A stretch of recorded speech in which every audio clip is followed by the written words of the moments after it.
পাক সার্কাসের এই ছবি দেখাতে দেখাতে যে কথাটা বলতেই হবে তা হলো পুলিশকে পেটানোর দিন এবার শেষ।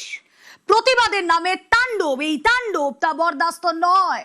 পুলিশের ভয় আউট। এখন থেকে শাসকের আইন নয়, চলবে আইনের শাসন, স্পষ্ট করেছিলেন শুভেন্দু অধিকারী। যে ছবি আমরা দেখেছিলাম ঠিক এভাবেই একটা ভীতি তৈরি করা হচ্ছিল।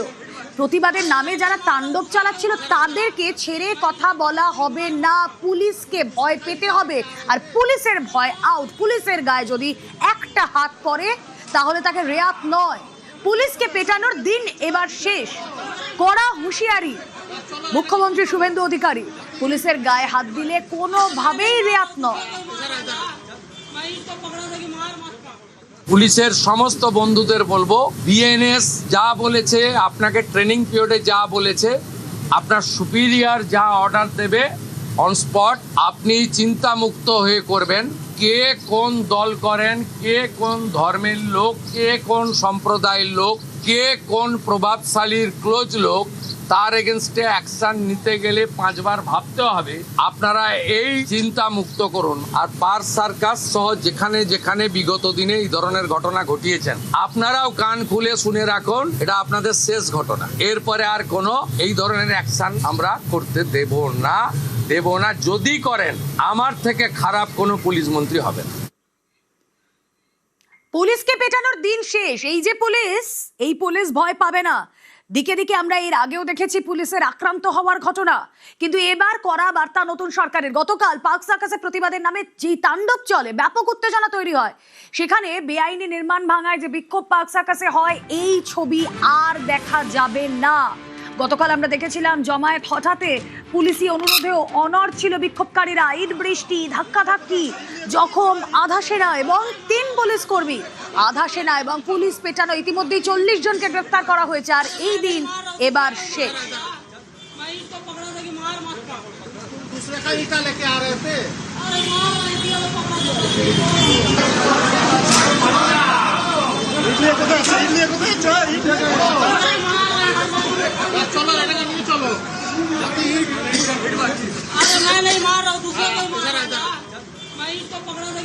হঠাৎ করে কিছু লোককে জড়ো করে ধর্মীয় স্লোগান দিয়ে পাথর ছোড়া শ্রীনগরেও বন্ধ হয়ে গেছে। আমার মনে হয় পশ্চিমবঙ্গে বা কলকাতাতে এটাও বন্ধ হওয়ার খুব দরকার রয়েছে। আর আমাদের যে এন্টায়ার ফোর্স কালকে এত ভালো কাজ করেছেন, বড় ল অ্যান্ড অর্ডার ক্যাজুয়ালিটির হাত থেকে মানুষজনকে বাঁচিয়েছেন, তাদেরকেও আমি সাপোর্ট দিতে এসেছিলাম। আপনারা কাজ করবেন ভয়মুক্ত হয়ে। আপনাদের হোম মিনিস্টার তথা চিফ মিনিস্টার আপনাদের সাথে আছে। এই কাজগুলো করবেন না, এই কাজগুলো থেকে বিরত থাকুন। যদি মনে করেন আগের সরকার আছে, আগের নিয়ম আছে, আগের মতো পুলিশকে ফোর্সকে হাত পা বেঁধে রেখে দেওয়া হবে, তাহলে কিন্তু ভুল করবেন। ক্লিয়ার মেসেজ, জিরো টলারেন্স এই ধরনের ভ্যান্ডালিজম, হুলিগানিজম, রাউডিজম এবং anti national, anti social activities. আমি পুলিশ মন্ত্রী, হোম মিনিস্টার হিসেবে লাস্ট ওয়ার্ড বলে গেলাম, একটা পুলিশের গায়ে যদি হাত পড়ে, এই সরকার তার আইন প্রয়োগ করে যতদূর যেতে হয় হবে। শুধু অ্যারেস্ট নয়, কনভিকশন করানো পর্যন্ত ক্লোজ মনিটরিং করার দায়িত্ব আমাদের থাকবে। আর শুধু এই পাক সার্কাসের ছবি নয়, শুক্রবারেও আসানসোলে আক্রান্ত হতে হয় পুলিশকে। ধর্মীয় স্থানে মাইক বিধি কি, সেই প্রচারে গিয়ে পুলিশকে আক্রান্ত হতে হয়। আসানসোল উত্তরে জাহাঙ্গীর মহল্লায় তুলকালাম পরিস্থিতি হয় শুক্রবার। পুলিশ ফাঁড়িতে দুষ্কৃতী তাণ্ডব, ভাঙচুর, দুষ্কৃতীদের ছোড়া ইটে আহত হন বেশ কয়েকজন পুলিশ কর্মী। দুষ্কৃতীদের ধরতে অ্যাকশনে নামে পুলিশ। যে ছবি আপনারা দেখছেন, লাঠিচার্জ করেন তারা, টিয়ার গ্যাসে শেল ফাটানো হয়। সিসি ক্যামেরা ফুটেজ যা আপনারা দেখছেন তা দেখে ইতিমধ্যেই চিহ্নিত করা হয়েছে হামলাকারীদের। এলাকার ঘরে ঘরে ঢুকে তল্লাশি, গ্রেফতার করা হয় মোট 26 জনকে। এই যে সিসি ক্যামেরা ফুটেজ আপনারা দেখছেন তা দেখে দেখে চিহ্নিত করা হয়েছে। আসানসোল পুলিশ ফাঁড়িতে হামলা, জালে 26, মোহাম্মদ চাঁদ ওরফে রাহুল, মোহাম্মদ শাহাবুদ্দিন, মোহাম্মদ মহসিন, মোহাম্মদ সালমান, মোহাম্মদ সাদ্দাম ওরফে কারু, মোহাম্মদ সুরজ, এই ২৬ জনের তালিকায় যাদের নাম রয়েছে মোহাম্মদ জাভেদ আনসারি, মোহাম্মদ ইসরাফিল, মোহাম্মদ ইরফান, মোহাম্মদ নওশাদ, মোহাম্মদ সেলিম, আহমেদ রাজা ওরফে সাদ্দাম, এই ২৬ জনের বিরুদ্ধে ব্যবস্থা নেবে পুলিশ।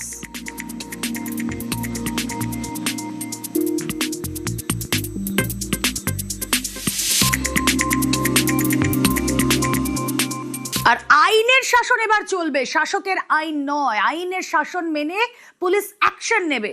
সেই মতোই আসানসোলের ঘটনায় গ্রেফতার। कलकत्ता पुलिस का स्ट्रेंथ और मॉडर्नाइजेशन, इंफ्रास्ट्रक्चर, लॉजिस्टिक सपोर्ट, ये सब हम लोग विद इन 6 मंथ अब देख लेना, कलकत्ता पुलिस सबसे अच्छा पुलिस बन जाएगा। हाथ में पत्थर उठाना, पत्थरबाजी करना और रिलीजियस नारा के साथ गुंडागर्दी करना, ये बंगाल में नहीं होगा, नहीं होगा, नहीं होगा। এই যে কিছুক্ষণ আগে আপনাদেরকে বলছিলাম, আগেও পুলিশ বারবার আক্রান্ত হয়েছে, কখন কোথায় কিভাবে আক্রান্ত হয়েছে সেই ছবিগুলো দেখাবো। রক্তাক্ত হয়েছে উর্দি, মার খেয়েছে উর্দিধারী, প্রাণের ঝুঁকি নিয়ে তারা আমাদের প্রোটেকশন দিয়েছেন। কিন্তু এবার বিজেপি সরকার স্বাধীনতা দিয়েছে পুলিশকে, আইন রক্ষকের হাত খুলে দিয়েছে এবং বলে দিয়েছে পুলিশ কাজ করবে আইন মেনে, পরিচয় না দেখে পদক্ষেপ করবে, তার জন্য পুলিশকে ভয় পেতে হবে। पुलिस लोग इंजर्ड होगा और पुलिस मंत्री एसी रूम में बैठ के देखेगा, ये सब दिन होती, पास्ट इज पास्ट, छोड़ दीजिए। अभी गुंडागर्दी बंगाल में खत्म, 0 tolerance. It's a plan incident because some person before incident they posted it through social media. Earlier police is non-functioning, now they are free.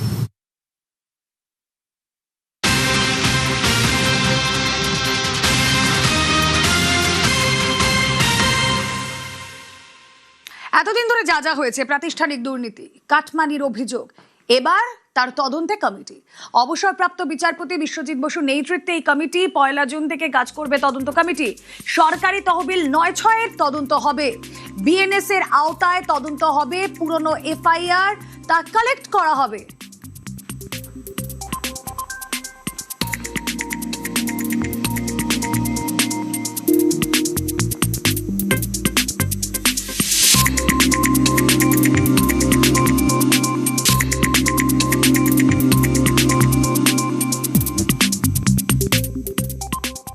Institutional করাপশনের ক্ষেত্রে কমিশন তৈরি করার কথা ছিল। আমাদের রিটায়ার্ড জাস্টিস মাননীয় বিশ্বজিৎ বসুর নেতৃত্বে আমরা এই কমিটি আজকে তৈরি করলাম। 1 জুন থেকে এই কমিটি ফাংশন শুরু করবে। এর মেম্বার সেক্রেটারি করা হলো আমাদের সিনিয়র আইপিএস এডিজি র্যাঙ্কের জয়রামন সাহেব, তিনি হলেন মেম্বার সেক্রেটারি। গভর্নমেন্টের পক্ষ থেকে চিফ সেক্রেটারি এবং হোম সেক্রেটারি তাদের সমস্ত logistic support, infrastructural support, man power এবং যে যে ডকুমেন্ট তারা চাইবেন সেই তথ্য তাদেরকে দ্রুততার সঙ্গে দেবে। আমি আশা করব এই কমিটি তার ফাংশনিং শুরু করার 30 দিনের মধ্যেই রেকমেন্ডেশন গুলো দিতে শুরু করবে। সেই ভিত্তিতে পুলিশের পক্ষ থেকে এফআইআর লজ হবে এবং বিএনএস এর অন্তর্গত যে সেকশন আছে সেটা দিয়ে অ্যাকশনও নেব এবং গভর্নমেন্টের ফান্ড এক্সচেকার থেকে যা দুর্নীতি হয়েছে রিকভারিও করার চেষ্টা করব উইদিন আওয়ার প্রেজেন্ট অ্যাক্ট, মানে বিএনএস এর অন্তর্গত। নারী শিশুদের উপর অত্যাচারে তদন্ত কমিশন আর কমিশনের চেয়ারপারসন অবসরপ্রাপ্ত বিচারপতি সমাপ্তি চট্টোপাধ্যায়, কমিশনের member secretary IPS Damayanti Sen. প্রয়োজনে জনশুনানির মতো থানায় শুনানি হবে। গত কয়েক বছরে পশ্চিমবাংলায় মহিলাদের উপরে, মা, বোন, দিদি এবং শিশু কন্যাদের উপরে যে ধরনের অত্যাচার হয়েছে, স্পেশালি এসসি, এসটি এবং মাইনরিটিস মহিলাদের উপরে যেভাবে অত্যাচার হয়েছে, এই বিষয়ে আরেকটি কমিশন আমরা তৈরি করেছি, আমাদের কমিটমেন্ট ফুলফিল করলাম। এর চেয়ারপারসন করা হয়েছে কলকাতা হাইকোর্টের রিটায়ার্ড জাস্টিস শ্রীমতী সমাপ্তি চ্যাটার্জিকে। সেখানে মেম্বার সেক্রেটারি আমাদের এডিজি র্যাঙ্কের আইপিএস অফিসার শ্রীমতী দময়ন্তী সেন, তাকে মেম্বার সেক্রেটারি করা হয়েছে। কাটমানি তোলাবাজি সিন্ডিকেট বন্ধ করতে করা রাজ্য সরকার। গত ৩-৪ বছরে সিন্ডিকেট কাটমানি তোলাবাজির কত অভিযোগ জমা পড়েছে, তার ভিত্তিতে কি ব্যবস্থা নেওয়া হয়েছে, বিভিন্ন জেলার পুলিশ সুপার এবং পুলিশ কমিশনারদের থেকে তথ্য চাইল রাজ্য পুলিশ। মঙ্গলবার বিকেলের মধ্যে স্টেট ক্রাইম রেকর্ডস ব্যুরোর ডিআইজির কাছে রিপোর্ট জমা দিতে হবে।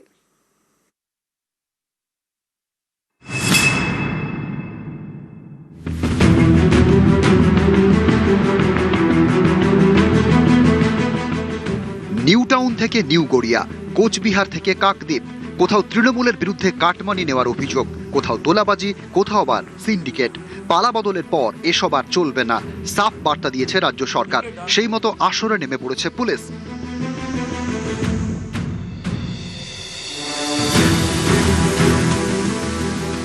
সব জেলার পুলিশ সুপার এবং পুলিশ কমিশনারদের চিঠি দিয়েছে ভবানী ভবন। জানতে চেয়েছে গত ৩-৪ বছরে কাটমানি, তোলাবাজি এবং সিন্ডিকেট নিয়ে কত অভিযোগ জমা পড়েছে, কি কি পদক্ষেপ করা হয়েছে, অভিযোগ থাকলেও কোথায় কত এফআইআর হয়নি, পালা বদলের পর কত নতুন অভিযোগ দায়ের হয়েছে, অভিযোগের প্রেক্ষিতে কত মামলা দায়ের হয়েছে। মঙ্গলবার বিকেলের মধ্যে রিপোর্ট দিতে হবে স্টেট ক্রাইম রেকর্ডস ব্যুরো ডিআইজিকে।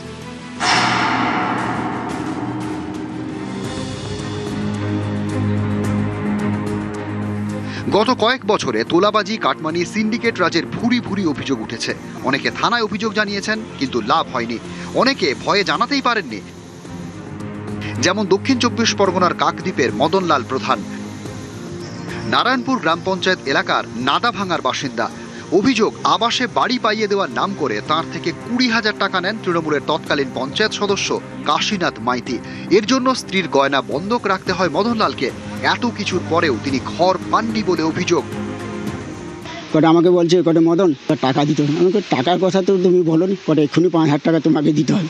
এসে আমার গিন্নি চেনটা নিয়ে যে আমি বন্ধক দিলাম, বন্ধক দিয়ে টাকাটা দিলাম। আবার বলছে না, আবার বললে তুই টাকা দাও। আমাকে আবার টাকা করে, হ্যাঁ করে মোট ২০,০০০ টাকা দিত, তুমি ৫,০০০ টাকা দিছো, আবার ১৫,০০০ টাকা দিই। আমাদের বাড়ি ঢোকার পরে এই গ্রিটিম জানা কাশীনাথ মাইতি আমরা বলেছিল যে মন্টুবাবু তোমাকে মাংস দিতে হবে। তো কী কারণে মাংস দিতে হবে বলে, বাড়ি ঢুকেছে তার কারণে মাংস দিতে হবে। 20 কিলো মাংস। প্রেসার বলতে গেলে অনেকবার করেছে। এটা টাকা ঢোকার পর? হ্যাঁ, টাকা ঢোকার পর। যদি আমি বলে থাকি, মানে আমি যদি এটা করে থাকি এবং নিয়েও থাকি, তাহলে যথার্থতার একটা তো প্রমাণ চাইবো। ২০,০০০ টাকাটা কম টাকা না। আমি ঈশ্বরের নামে শপথ নিয়েও বলছি, যদি আমি নিয়ে থাকি, যদি, তাহলে আমার জিভ আড়ষ্ট হবে। ভেঙ্কটেশ্বর লাহিড়ী, নিউজ 18 বাংলা। প্রধানমন্ত্রী আবাস যোজনা থেকে কাটমানি, জেলায় জেলায় চাঞ্চল্যকর অভিযোগ তৃণমূল নেতা কাউন্সিলরের বিরুদ্ধে। রাজ্যে পালা বদলের পর সরব উপভোক্তারা তারা চান টাকা ফেরত দেওয়া হোক।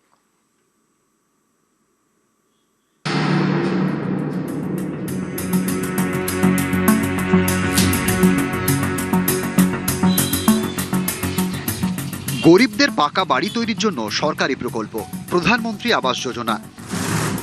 শহরে বাড়ি তৈরি করতে 3,65,000 টাকা, গ্রামে 1,25,000 টাকা। এই টাকা থেকেও কাটমানি। নানা জায়গায় অভিযোগের আঙুল তৃণমূল নেতাদের দিকে। রাজ্যে ক্ষমতা এখন বিজেপি, এরপরেই কাটমানি ফেরত চেয়ে সরব অনেকে। যেমন বীরভূমের বোলপুর পুরসভার 18 নম্বর ওয়ার্ড কাছারিপট্টি। অভিযোগ, প্রধানমন্ত্রী আবাস যোজনার বাড়ি পাইয়ে দিতে অনেকের থেকে টাকা তোলেন স্থানীয় তৃণমূল কাউন্সিলর তাপস সরকার। কারো কাছে 25,000 টাকা, কারো থেকে 27,000 টাকা। এও অভিযোগ, অনেকের ব্যাংকের পাসবই, এটিএম কার্ড নিজের কাছে রেখে দেন তৃণমূল কাউন্সিলর, তা ফেরত দেননি। টাকা দিয়ে কেউ বাড়ি পেয়েছেন, কেউ আবার পাননি। 25,000 টাকা দিয়ে তাপস সরকার নিচে বলেছিল বাড়ি নিতে গেলে 25,000 টাকা জমা দিতে হবে। না এটিএম কার্ড, ব্যাংকের বই সব ওনার কাছে আছে, আমরা চেয়েছি তাও আমরা পাইনি। দিয়ে দেবো বলেছে শুধু। আমি টাকা জমা দিয়েছি, 27,000 টাকা দিয়েছি, কিন্তু আমার বাড়ি এখনো হয়নি। আমার বাড়ি সমস্যা কেসটা আমার কাউন্সিলারই করেছে। আমি লোকের ঘরে কাজ করে পয়সা দিয়েছি, কিন্তু আমি এখনো ভাঙা বাড়িতে থাকি, লোকের জায়গায় থাকি। 25,000 টাকা আমরা কেউ নিই নাই, ব্যাংক অ্যাকাউন্টে জমা হয়েছে। আপনারা নিজেরাও জানেন যে গভর্নমেন্টের নিয়ম হচ্ছে 3,43,000 টাকা গভর্নমেন্ট দেবে, 25,000 টাকা বেনিফিশিয়ারিকে দিতে হবে, দিয়ে 3,68,000 টাকায় বাড়ি হবে। লিলটন হয়ে যাওয়ার পরে ছবি হবে, তবে টাকা ঢুকবে। ছাদ হয়ে যাবে, ছবি হবে, তবে টাকা ঢুকবে। কমপ্লিট হবে, ছবি হবে, তারপর টাকা ঢুকবে। ওই জন্য আগে ঢোকার কোনো প্রশ্ন নয়, তারা ভুল বলছে, তারা জানে না ব্যাপারটা। আমি চাইবো সেই কাউন্সিলরকে এই সূচনা দেবো, যাতে সমস্ত গরিব মানুষের টাকা যত শীঘ্রই টাকা ফিরে দিতে পারে ততই ভালো, নাহলে কিন্তু আমরা অন্য বিকল্প বাঁচবো।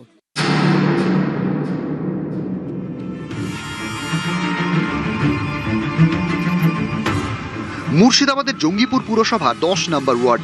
সরকার বদলের পর এখানকার নিচু মিথ্যাপাড়ায় অনেকেই সরব। অভিযোগ, প্রধানমন্ত্রী আবাস যোজনার টাকা পাইয়ে দিতে 25,000 টাকা করে কাটমানি নেন স্থানীয় তৃণমূল কাউন্সিলর জাহানারা বিবি। এখন সেই টাকা তারা ফেরত চান। এ নিয়ে কিছু বলতে চাননি কাউন্সিলর। এই যে বাড়িগুলো পেয়েছেন, কাউকে কোনো টাকা দিতে হয়েছিল? 25,000 করে নিয়েছিল, কে নিয়েছিল? মানে যারা নিয়েছে কমিশনার তারাই। শুধু আবাসের ক্ষেত্রে কাটমানি না, অনেক কিছু ক্ষেত্রেই টাকা পয়সা নিয়ে হয়েছে, ব্যাপকভাবে টাকা নিয়েছে অনেকে, তৃণমূল নেতৃত্ব।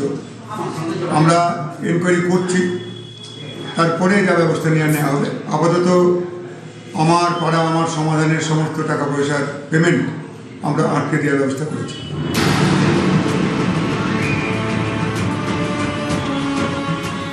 মুর্শিদাবাদের রানীনগর থানার চর রাজাপুর গ্রাম পঞ্চায়েত।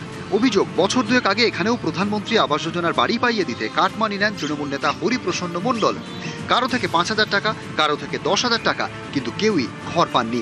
এ নিয়ে রবিবার রানীনগর থানায় লিখিত অভিযোগ জানান উপভোক্তারা। সোমবার গ্রেপ্তার হরিপ্রসন্ন মণ্ডল। সুদ সময় টাকা চাই, নাহলে ঘর চাই। হরিপ্রসন্ন কেন দিয়েছিলেন? ঘরের জন্য। ঘরটা যদি ঘরটা এসেছিল, না দিলে নাম কেটে দিবে, শাস্তি চাই। নিউজ 18 বাংলা।